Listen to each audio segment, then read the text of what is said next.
उस वक्त जब लोग अपनी जान की हिफाजत घरों में रह कर रहे थे, तो देश के कुछ ऐसे लोग, सुरक्षाकर्मी, चिकित्साकर्मी, सफाई कर्मी अपनी जान को हथेली पर ले रख करके लोगों को अपनी सेवाएं प्रदान कर रहे थे।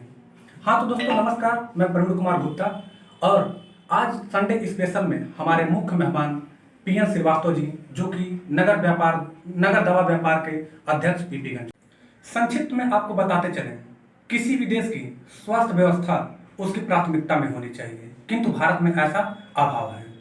आपको बताते चलें, भारत दुनिया का 5वां सबसे बड़ा अर्थव्यवस्था वाला देश है, जिसकी जीडीपी का महज 1 से 1.5% तक ही स्वास्थ्य के क्षेत्र में खर्च किया जाता है, जबकि अल्प विकसित देश सूडान, पाकिस्तान, कंबोडिया जैसे देश इससे कहीं ज़्यादा अपनी स्वास्थ्य सेवाओं पर खर्च करते हैं।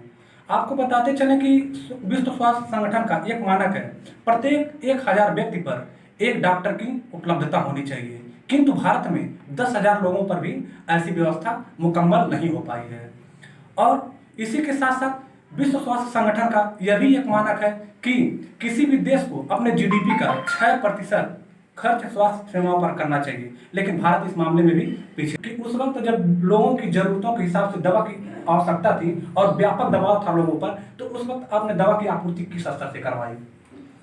दवा की आपूर्ति के लिए जहाँ पे हम लोग मान लीजिए कि 5-6 पार्टियों से काम करते हैं जी, तो हम लोग 10-12 पार्टियों 20 पार्टियों से काम करना शुरू कर दिए जी, जिनके पास भी जैसे भी दवा व्यवस्था हो पा रही थी, यहाँ से लेकर लखनऊ तक की। जी, कुछ कंपनियों का मैं स्टॉकिस्ट भी हूँ, जी, तो वहाँ से भी डायरेक्ट मतलब एडवांस पैसा दे करके मंगवाना, जी। कि जिससे कि यहाँ के लोगों की सारी दवाओं की पूर्ति हो सके। अच्छा, कोई दवा की वजह से पीपीगंज में किसी को कोई समस्या ना हो। जी।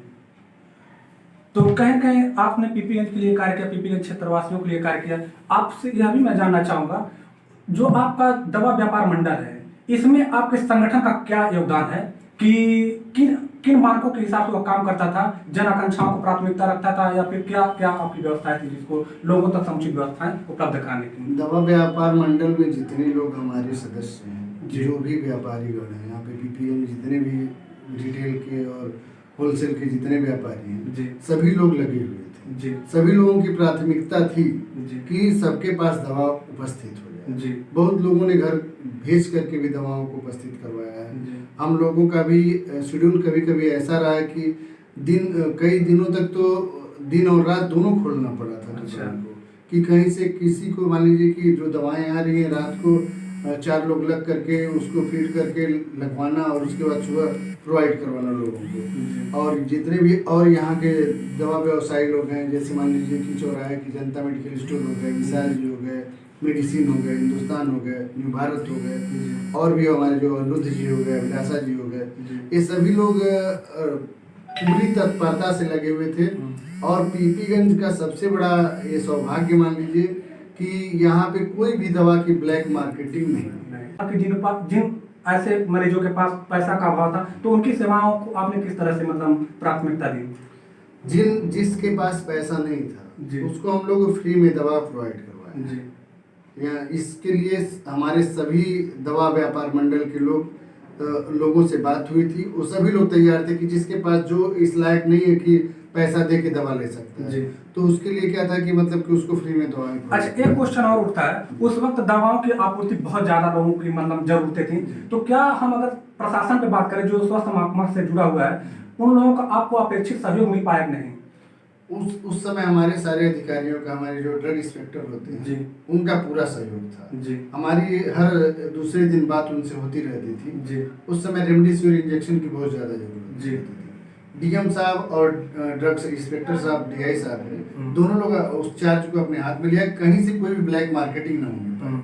वहाँ पे डीएम साहब आपदा सेंटर पे आप जाइए और अपना आधार कार्ड और जो भी कोविड का जो जांच होता है उसको आप वहाँ पे जमा करिए और आपको स्लिप मिल जाएगा और आपको दवा मिल जाएगी, और एमआरपी से कम रेट। यानी मतलब प्रशासन का भरपूर सहयोग। प्रशासन का बहुत परिवार के लोगों को मतलब आप किस तरह से मना? परिवार के लोग नहीं चाहते थे कि हम लोग दुकान पे आएं। जी, क्योंकि ये थी कि समस्याएं थी कि लोगों के मरने की संख्या बहुत ज़्यादा थी। जी, और इसकी वजह से परिवार के लोग घबराए हुए थे। जी, लेकिन हम लोगों ने उनको समझाया कि अगर जो हम लोग नहीं निकलेंगे और दवा की आपूर्ति नहीं हो पाएगी जी।